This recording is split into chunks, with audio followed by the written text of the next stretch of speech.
Hi, welcome. Here we are going to demonstrate how to install latest version of Apache Hive, that is 3.1.2 on multi-node Hadoop cluster. We are installing on a specific data node that having high hardware configuration.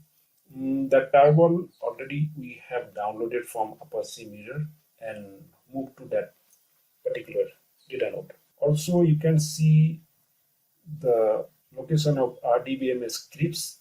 As said in the previous video that we install MySQL database for this Apache Hive configuration. So we would be executing that Apache Hive schema 3.1.mysql.sql file in order to create the schema in the database.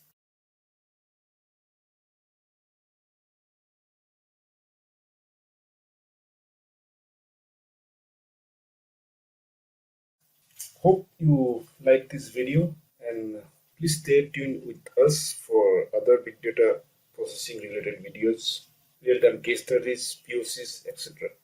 Thanks again.